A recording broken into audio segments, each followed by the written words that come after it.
all executive and judicial authorities throughout Pakistan shall act in aid of Supreme Court. Article 189 again یہی بات کرتا ہے. تو کیا چیف جسٹس یحییٰ افریدی اور جسٹس امین الدین خان آئین کی سنگین خلاف ورزی نہیں کر رہے؟ آئین کے آرٹیکل 189 اور 190 ان کی خلاف ورزی نہیں. گزشتہ روز ایس این بون جسٹس منصور علی شاہ کے بینچ کے سامنے کھڑے ہو کے کہہ رہے تھے یہ کمیٹیز ایگزیکٹو میں نہیں آتی, اور وہ یہ بات کر رہے تھے. تو ہم ان کو انتظامی سطح پر دیکھتے ہوئے یہ کہہ رہے ہیں نا کہ ان کو سپریم کورٹ کے آرڈر کو نیگیٹ نہیں کرنا چاہیے. اچھا, اس پہ بھی ایک بحث ہے کہ جی آپ انتظامی سطح پر جب کہتے ہیں تو کمیٹی انتظامی ہے, کمیٹی عدالت لگاتی ہے. ان چیمبر جو کمیٹی بینچ بناتی ہے, کمیٹی کیس فکس کرتی ہے, دیٹس اٹ. کمیٹی آرڈر نہیں دے سکتی, کمیٹی کے آرڈر بائنڈنگ نہیں ہے. عدالت کی تعریف کیا ہے؟ عدالت کی تعریف ہے جہاں ججز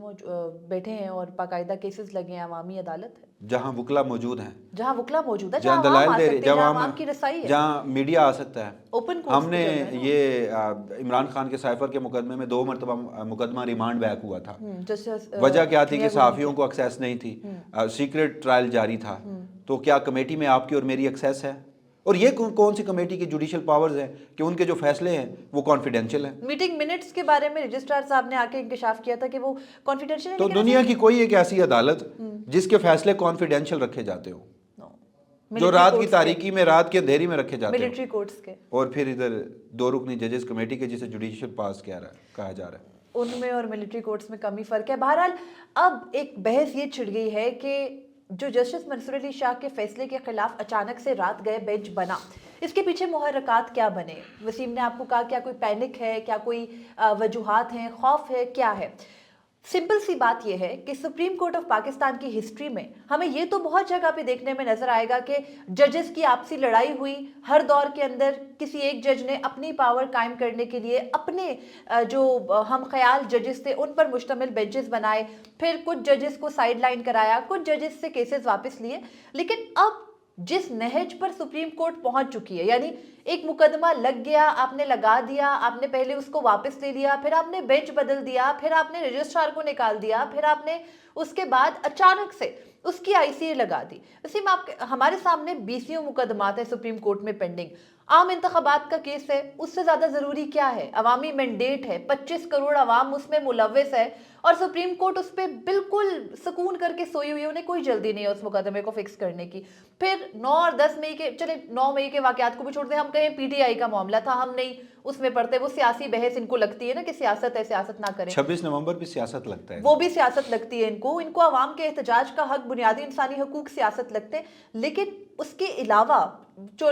مقدمات آتے ہیں, آپ کو پتہ ہے سالوں کے حساب سے ہم کتنی دفعہ یہ رپورٹس بنا چکے ہیں, 44 سال سے, 50 سال سے, 60 سال سے لوگ انصاف کے منتظر مقدمات نہیں لگتے. ریگولر کیسز کے لیے بھی کبھی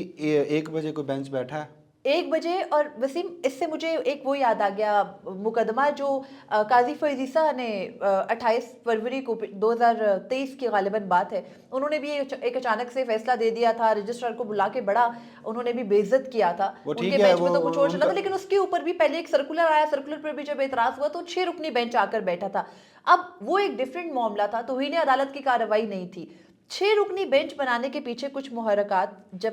پتہ کیے, پوچھے, تو کیونکہ سپریم کورٹ آف پاکستان کے جو ویب سائٹ ہے نا, اس پہ جو ان کی اپلیکیشن یا ویب سائٹ ہے, اس پہ 1986 کے بعد کی ججمنٹس آتی ہے, پہلے کی نہیں آتی. تو بتانے والے کچھ یہ بھی بتاتے ہیں کہ سپریم کورٹ کا ایک فیصلہ ہے جو کہ 1979 کا ہے, اور اس فیصلے کے اندر یہ طے ہے کہ جو انٹرا کورٹ اپیل آتی ہے نا توہین عدالت کی, کنٹیمپٹ میں, وہ انٹرا کورٹ اپیل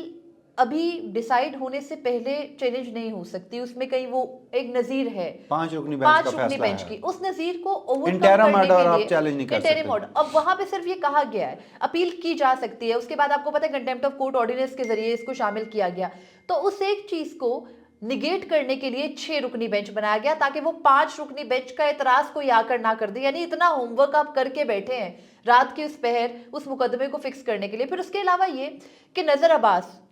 جو ایڈیشنل رجسٹرار ہیں, ان کا جواب کیا ہے, ان کا ڈیفینس کیا ہوگا. اگر ہم منڈے کا منظر نامہ دیکھیں وسیم, تو جسٹس منصور علی شاہ, مثال کے طور پر جسٹس منصور علی شاہ منڈے کو صبح یعنی پیر کو 27 جنوری کو فیصلہ سنا دیتے ہیں.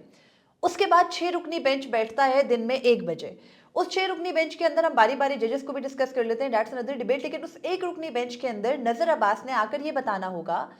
کہ میں نے کیا کیا, میں نے وہ مقدمہ مقرر کیسے کیا, پھر میں نے وہ مقدمہ کیا میرے دماغ میں سوچ آئی کہ میں نے نوٹ کمیٹی کو پٹ اپ کیا, پھر کمیٹی نے اس کے اوپر ڈیسائیڈ کر دیا, اور پھر وہ کہہ چکے ہیں کہ مجھے جو ہے وہ بلی کا بکرا, قربانی کا بکرا بنایا جا رہا ہے. اس میں 2 چیزیں, آپ نے جس 6 رکنی بینچ کا حوالہ دیا, جیسے بندیال کی سربراہی, جیسے اعجاز الاحسن کی سربراہی میں بنا تھا, وہ اس میں بھی جسٹس شاہد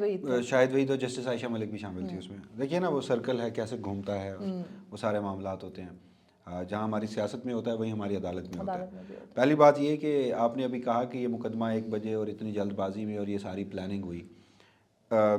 جن لوگوں کے نزدیک 26 نومبر سیاسی بحث ہے اور وہ کہتے ہیں کہ ہم آئینی بینچ ہیں, ان سے کوئی پوچھے کہ یہ جو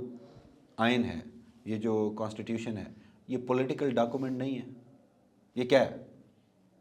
ایک پولیٹیشینز کی بنائی گئی دستاویز, پولیٹیکل ڈاکومنٹ ہے, عوام اور ریاست کے درمیان ایک معاہدہ ہے. بالکل. تو جو اس کی عوام اور ریاست کے تعلقات کیسے ہوں گے اس کے خد و خال طے کرتا ہے وہ. اب اگر 6 رکنی بینچ بنایا گیا ہے اور کوشش یہ ہے کہ جوڈیشل آرڈر کو جوڈیشل آرڈر سے انڈو کریں, جو بظاہر نظر آ رہا ہے, تو جو اب تک انتظامی کمیٹیوں کے آرڈر سے جوڈیشل آرڈر کو انڈو کیا گیا ہے تو اپنی غلطی کا اقرار ہے, اور اگر اپنی غلطی کا اقرار ہے تو پھر اس جرم کی سزا, یہ تو سنگین آئینی خلاف ورزی ہے نا میرے نزدیک. ایک اور چیز, ایک اور نقطہ جو کہ مجھے بار بار تنگ کر رہا ہے وہ یہ بھی ہے کہ یہ جو سوال ہے نا کہ ججز انتظامی کمیٹی نے جوڈیشل آرڈر کو نیگیٹ کیا, یہ سوال وہ بینچ کر رہا تھا. جسٹس منصور علی شاہ, جسٹس عقیل عباسی یا اس سے پہلے جسٹس عائشہ ملک بینچ میں تھی. اب حال کیا ہے؟ Nazar Abbas versus state means attorney general for Pakistan.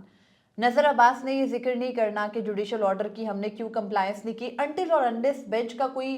فرد ان سے یہ سوال نہیں کرے گا. اٹارنی جنرل نے اس کے اوپر تعویلیں پیش کرنی ہے. اگر تو یہ بینچ چاہے تو یہ سوال خود کرے گا. اب اس میں پھر ججز کا امتحان, جو آپ نے کہا نا جسٹس اطہر من اللہ کا, میں یہ سمجھتی ہوں جسٹس اطہر من اللہ کا ٹیسٹ نہیں ہے, یہ ان سب کا ٹیسٹ ہے. جسٹس اطہر من اللہ کو میں نے سب کو ریزن میں بتا دیتا ہوں. جسٹس اطہر من اللہ کا امتحان میں نے اس لیے کہا, اس میں کوئی شک نہیں کہ جب سے چاہے وہ اسلام آباد ہائی کورٹ کے جج تھے, سپریم کورٹ آف پاکستان میں جج آئے, شخصی آزادیوں سے متعلق کیسز ہوں, آئین پاکستان کی خلاف ورزیاں ہوں, تو انہوں نے نہ صرف اس کے اوپر آواز اٹھائی, فیصلے دیے, اختلافی نوٹ لکھے, بلکہ اس کی پاداش میں ریاستی فسطائیت کا سامنا سپریم کورٹ کے جج نے بھی کیا جو کہ جسٹس اطہر من اللہ تھے. لیکن اب کہا جاتا ہے نا کہ ایک وقت ہوتا تھا کہ چیف جسٹس یحییٰ آفریدی, جسٹس اطہر من اللہ اور جسٹس منصور علی شاہ دوست تھے. اب 2 دوست تو دونوں ایکسٹریم پر ہیں, تو جسٹس اطہر من اللہ ان بٹوین ہے. وہ کس طرف جائیں گے؟ اگر تو وہ آئین اور قانون کے تحت جائیں گے تو وہ جسٹس منصور علی شاہ کے ساتھ جائیں گے. آپ کو یاد ہے کہ جسٹس منصور علی شاہ اور جسٹس قاضی فیض عیسیٰ بڑے قریبی دوست تھے, تو جسٹس یحییٰ آفریدی بیچ میں تھے, پھر وہ کس طرف گئے تھے. یہاں پر یہ جو دوستیاں ہیں نا, یہ دوستیاں نبھانے سے کچھ آگے کی بات اس لیے ہے وسیم کہ آپ خود کہہ چکے ہیں کہ یہ مقدمہ کسی جج کا نہیں ہے, یہ مقدمہ عدلیہ کی آزادی کا ہے. اور وہ اس طرح ہے کہ بہت سے لوگ یہ سمجھتے ہیں کہ جسٹس منصور علی شاہ اپنی وہ جو ان کا غصہ تھا, میں نے جو بات کی ہے نا, یہ سوموار کو بہت سارے لوگوں کو سمجھ آئے گی. کون سی؟ کہ امتحان ہے حقیقت. ایگزیکٹلی, اور اس میں تو ایکسپوز ہونی ہے نا چیزیں. آپ کو پتہ ہے, چاہے وہ گوئیاں چل رہی ہیں, جسٹس اطہر من اللہ جسٹس یحییٰ آفریدی کا ساتھ دے رہے ہیں, جسٹس اطہر من اللہ جسٹس منصور علی شاہ کا ساتھ نہیں دے رہے, اور ہم بطور کورٹ رپورٹرز اس بات کے شاہد ہیں کہ یہ ججز کتنے کلوز ہیں, تھے, رہے ہیں. تو وہ ایک ٹیسٹ کے ظاہر ضرور ہے, اور ظاہر ججز کو تو نہیں بتایا جاتا نا وسیم کہ ہم آپ کو اس بینچ میں شامل کر رہے ہیں, کہیں نہ کہیں ان کو بھی امتحان لیا جا رہا ہوگا. سوموار کی آپ بالکل ٹھیک کہہ رہی ہیں. سوموار کی جو صورتحال ہے اس میں اگر تو جسٹس منصور علی شاہ پہلے فیصلہ سنا دیتے اور اس کے بعد یہ بینچ بیٹھتا ہے تو یہ فیصلے کو انڈو کر دے گا. لیکن فیصلہ ان کے سامنے چیلنج نہیں ہے, ان کے سامنے عبوری حکم چیلنج ہے, جو کہ اب پیچھے رہ جائیں گے مین ججمنٹ آنے سے, جو کہ اگر آئین اور قانون کہا جائے گا. 20 جنوری کا ججمنٹ ہے, بینچ یہ ہولڈ کرتا ہے کہ یہ شو کاز نوٹس جو ہے وہ نہیں ہونا چاہیے تھا, نہیں بنتا تھا. آپ یہ کہہ رہے ہیں کہ وہ پوری کی پوری کارروائی کو یہ کہہ دیں کہ یہ کورم نان جوڈس ہے, ان کے سامنے آ ہی نہیں سکتی تھی. اگر تو ججمنٹ سنا دیا جائے گا تو بھی یہ ڈکلیئر ہوگا. اگر ججمنٹ نہیں سنایا جائے گا تو ممکن ہے کہ پھر روک بھی دیا جائے گا, کیونکہ یہ جتنی بڑی ایکسرسائز ہوئی ہے نا, اس کا کوئی اور مقصد ہو ہی نہیں سکتا. ہاں, یہ آپ نے بات ضرور کہی کہ اگر جب وہ کھڑے ہو کے نظر عباس یا ان کے وکیل کمرہ عدالت میں کھڑے ہو کے کہے ہوں گے کہ جی مجھے شو کاز نوٹس ہوا، جج صاحب میں سے کوئی پوچھے گا کہ آپ کو شو کاز نوٹس کیوں ہوا، کہا جائے گا کہ وہ آرڈر کی نان کمپلائنس میں ہوا. پھر وہ یہ بھی تو بتائیں گے نا وسیم کہ ابھی شو کاز ہی ہوا تھا تو ان لوگوں نے مجھے انتظامی سطح پر ریموو کر دیا تھا، عدالت سے لیکن نہیں وہ ہٹایا. انہوں نے چیلنج نہیں کیا، نہیں ہٹایا جانا چیلنج نہیں کیا، ہٹایا جانا چیلنج نہیں کیا. کرنا کیا چاہیے تھا. کنٹیمپٹ آف لیکن ان کی پریئرز تو ہم نے نہیں دیکھی نا وسیم. سنیں اب ایک نہیں، وہ ہم نے جب کاز لسٹ پڑھی ٹھیک ہے کاز لسٹ میں اگینسٹ شو کاز نوٹس ہے، ہاں، لیکن اسٹے اپلیکیشن اب ہے. ہمیں ایک چیز کلیئرٹی کے ساتھ، نظر عباس کو ان کے عہدے سے او ایس ٹی اس لیے نہیں کیا گیا کہ انہیں کنٹیمپٹ آف کورٹ ہوا تھا،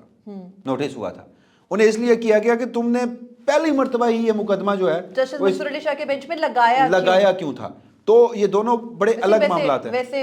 ویسے کہنے والے، کیونکہ ہم سپریم کورٹ کور کر رہے ہیں عرصے سے، یہ بھی کہتے ہیں کہ یہ ایڈیشنل رجسٹرار جوڈیشل بڑے کلوز ہیں جسٹس منصور علی شاہ یا سارے ججز کے ساتھ، کیونکہ ظاہر ہے ایک شخص نے اپنے 20-30 سال ایک ادارے میں لگا دیا، تو ججز آتے جاتے دیکھے نا، یہ ججز ان کے سامنے آئے تو پھر وہی سوال، تو پھر مقرر کرنے والی بات میں سوال تو ہوگا آپ نے مقرر کیسے کیا. تو پھر میرا وہی سوال کہ انہوں نے، میں ایک شخص ہوں، مجھ سے ایک عہدہ مجھے او ایس ٹی کر دیا گیا، میرے 20-22 سال کی محنت، اور دوسرا میرا کنٹیمپٹ آف کورٹ کا نوٹس ہے جس میں جو 2 ججز کنٹیمپٹ کرنے والے ہیں وہ آ کے کہتے ہیں کہ جی نظر صاحب ہم نے تو آپ کے خلاف کوئی نہیں کیا تھا، وہ دیکھیں اس کا نزلہ آپ کے اوپر گرا ہے، وہ آپ کو عہدے سے ہٹا دیا گیا ہے، مگر ہمیں پتہ ہے کہ آپ نے انتظامی کمیٹی کے تحت. اب کنٹیمپٹ کی اس پروسیڈنگ میں ہمیں یہ پتہ ہے کہ نظر عباس کو کوئی سزا، کوئی معاملہ نہیں ہونا. انفیکٹ بینچ یہ بات برملا کہہ چکا. تو جو چیز بینچ آپ کو بتا چکا کہ ہم اس معاملے میں آپ کو نہیں چھیڑیں گے، تو اسی نظر عباس نے وہ آرڈر تو چیلنج کر دیا، لیکن جب ہٹایا گیا تھا عہدے سے وہ چیلنج نہیں کیا. بہرحال وسیم، اس میں ایک اور سوال یہ بھی ہے جو میں بار بار پوچھ رہی ہوں آپ سے، اس سے پہلے بھی میں نے پوچھا، گزشتہ روز جو فیصلہ محفوظ ہوا آپ کی نظر میں شو کاز نوٹس کی کارروائی پر ہوا یا پھر جو وہ لا پوائنٹس تھے، جو سوالات اٹھائے گئے تھے، فل کورٹ بنانے کا معاملہ تھا، اس پر ہوا، یا سارا پورے کا پورا کیس ایک ساتھ ڈیسائیڈ ہوگا یا اس کا آدھا حصہ ڈیسائیڈ ہوگا، آدھا پینڈنگ رہے گا؟ سوالات جو اٹھائے گئے تھے نا اس کا گراؤنڈ شو کاز نوٹس تھا. ٹھیک ہے، تو شو کاز نوٹس ساتھ میں ڈیسائیڈ ہوگا آپ کی نظر میں؟ شو کاز نوٹس اگر جسٹس منصور علی شاہ خود ہی واپس لے لیتے ہیں تو وہ ختم ہو جائے گا. تو وہ جو سوال اسی کے تناظر میں اٹھائے گئے تھے، ان کے پاس آپشن ہے نا وہ معاف کرنا ہے. معاف کرنا is something else. ان کے پاس جورسپروڈنس ہے وسیم، ابھی حال ہی کی پچھلے سال جون 2024 میں قاضی فائز عیسیٰ جو آپ کی نظر میں لیکن اس جس طرح کے بھی میں جج ہیں، انہوں نے معاف کر دیا تھا نا فیصل واؤڈا مصطفیٰ کمال کو، پھر انہوں نے میڈیا کے سارے ہاؤسز کو بلا کر سامنے بٹھا دیا. لیکن اس ملک کی فوجی اسٹیبلشمنٹ اور اس وقت کی حکومت اور کیئر ٹیکر سیٹ اپ اور پوری ریاست قاضی فائز عیسیٰ کے پیچھے کھڑی تھی، اور اس وقت جسٹس منصور علی شاہ کے سامنے کھڑی ہے. ٹھیک ہے، اوکے گاٹ اٹ، لیکن ایک وقت وہ بھی تھا جب یہی قاضی فائز عیسیٰ بیٹھ کر اپنے بینچ میں رجسٹرار کو بلا کر کہتے تھے آپ تو رجسٹرار بننے کے قابل نہیں ہے، تو اس وقت کی حکومت، اس وقت کی وہ قاضی فائز عیسیٰ بھی ایک ایسا شخص تھا جس نے جو ایک، میں عدالتی بہروپیہ تھا، میں برملا اس کا اظہار کرتا ہوں، اور جس نے اپنے چہرے کے اوپر ایک ماسک پہن رکھا تھا، اور آپ جیسے صحافی جو ہیں وہ انہیں آئین اور قانون کا علمبردار سمجھتے تھے. جس جج کے ساتھ جس وقت میں اسٹیبلشمنٹ مخالف کھڑی ہوگی اس جج کے ساتھ کھڑے ہوں گے. وہ جج بعد میں جو مرضی کرے، بعد میں تو اگر آج جسٹس منصور علی شاہ اپنے عدلیہ کی آزادی کے لیے سٹینڈ لے رہے ہیں اور ہم یہ بات کریں کہ وہ درست کریں، لیکن وہ بہت سارے، دیکھیں یہ ایک الگ ڈیبیٹ ہے، اگر کل کو وہ عہدہ ملنے کے بعد اگینسٹ ہو جائیں گے تو آپ اور میں ان پر تنقید نہیں کریں گے. آپ کی بات بالکل ٹھیک ہے، ہم ان کی پارٹی تھوڑی ہیں. لیکن ابھی حال ہی میں کچھ صحافیوں نے جو بڑے ان کے فین کلب میں سے تھے، وہ یہ کہتے بھی پائے گئے کہ جب ان سے ڈالروں کا قاضی فائز عیسیٰ اکثر تانا دیتے تھے نا کہ آپ مجھ پہ تنقید کر کے ڈالرز کماتے ہیں، تو پھر انہوں نے یہی کہا گیا کہ جو اس وقت ڈیفینڈ کرتے تھے، کہا گیا کہ قاضی صاحب ہمیں پتہ ہے آپ نے بھی رسیدیں نہیں دی تھی نا، آپ کن ٹیکنیکل بنیادوں پہ نکلے تھے نا، آپ کون سا یہاں پر صادق اور امین ہے، ہمارا منہ نہ کھلوائے نا. تو جب آپ قاضی فائز عیسیٰ کے تنقید میں یہ سب کچھ کہہ رہے ہیں تو جب آپ حق میں کھڑے تھے تو تب آپ کو یہ باتیں پتہ نہیں تھی.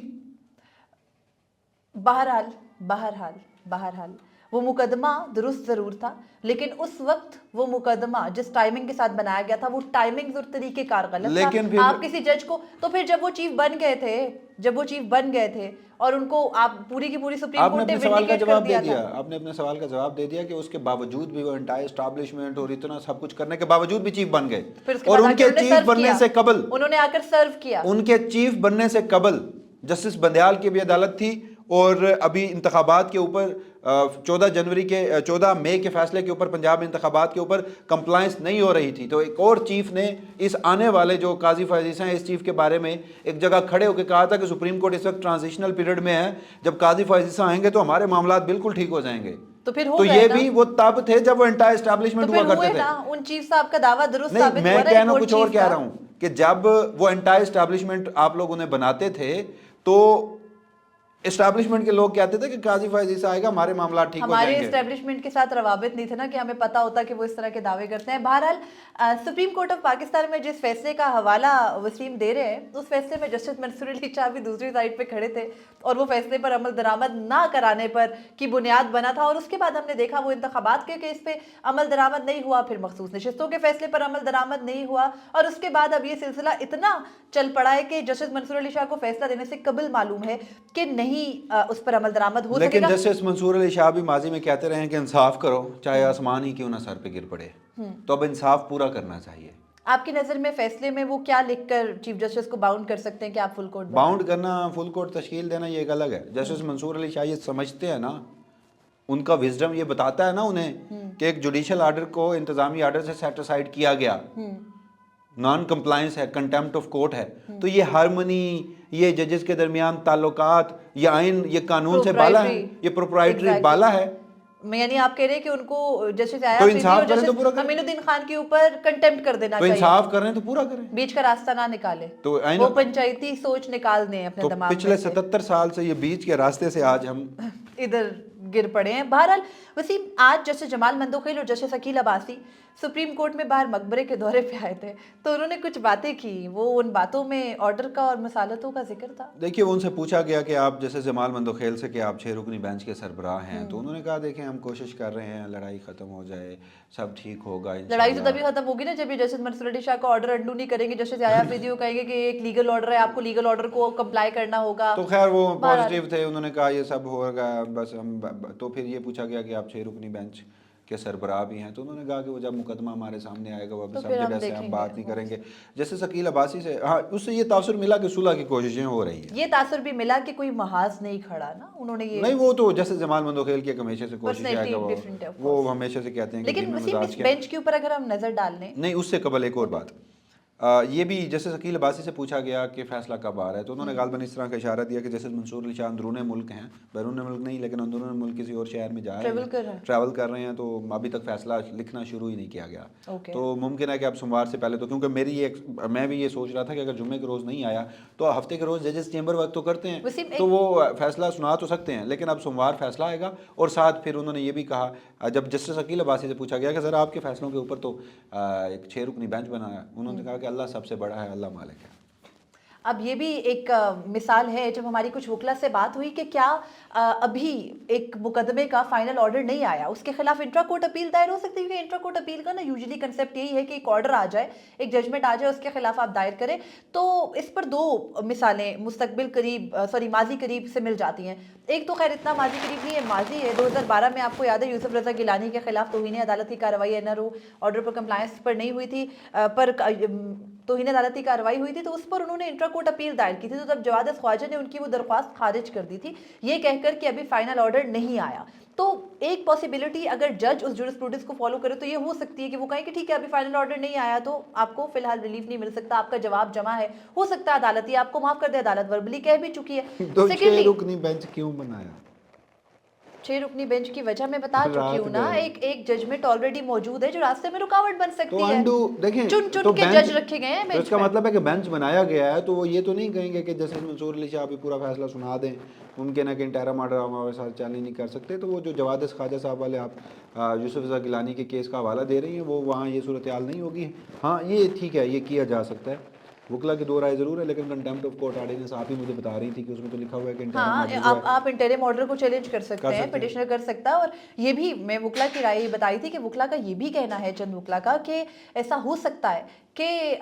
جو بینچ ہے 6 رکنی بینچ وہ جسٹس منصور علی شاہ کو آرڈر سنانے سے بھی روکتے، ان کے پاس یہ اختیار بالکل موجود ہے، لیکن اگین پھر ہم یہی کہیں گے کہ جسٹس منصور علی شاہ کے پاس یہ 3 دن کا ٹائم پیریڈ ہے، وہ فیصلہ سنا دیں، پھر کیاس ہوگا، لڑائی ہوگی، وہ احسن بھون صاحب جو ہیں سر وہ نہ کریں کیاس ہوگا، ان کا دل ٹوٹ جائے گا، کیونکہ پہلے ملٹری کورٹس 26ویں آئینی ترمیم کا مقدمہ جب یہ آئینی بینچ صبح 9:30 بجے بیٹھ کے سنے گا تو وکیلوں نے شور ڈال دینا ہے، بالکل وہ کہنا ہے کہ فل کورٹ ہو جو تو کیاس ہو جائے گا، اس کے بعد ممکن ہے کہ جسٹس منصور علی شاہ بھی اسی وقت ایک فیصلہ سنائیں، کیاس ہو جائے گا، کیاس تو ہو جائے گا لیکن وہ بڑا کیاس ہوگا، جسٹس منصور علی شاہ آئیں اور ایک فیصلہ سنائیں کہ جی ہم ڈسپوز آف کر رہے ہیں یہ پٹیشن نظر عباس صاحب کو نکال رہے ہیں، اور فالوئنگ ٹرمز پہ فالوئنگ ٹرم یہ ہے کہ چیف جسٹس کو باؤنڈ کرنے کے مجھے لگتا ہے کہ وہ 1 پیجر آ جائے گا، reasons to be recorded later, دن 2 بجے دن 1 بجے کوئی اسپیسیفک ٹائم کے چیف جسٹس کو پابند کریں کہ آج ہی فل کورٹ کنوین کریں اور آج ہی بیٹھ کے مقدمہ بہت ایکسٹریم پہ جا رہے ہیں، سنیں آپ وہ گئے ہوئے ہیں، میں نہیں گیا ہوا، میں رپورٹ کر رہا ہوں، تو دن 2 بجے 1 بجے مقدمہ سنیں، اسی دوران پھر اختیار سماعت سے متعلق کیس بھی ہے اسی آئینی بینچ کے پاس جو جسٹس منصور علی شاہ سے چھینا گیا تھا، اور پھر تیسرا معاملہ کیس بھی تو ہے، دن 1 بجے یہ 6 رکنی بینچ بھی بیٹھا ہوگا، تو سوموار کے روز اعظم نذیر وہ احسن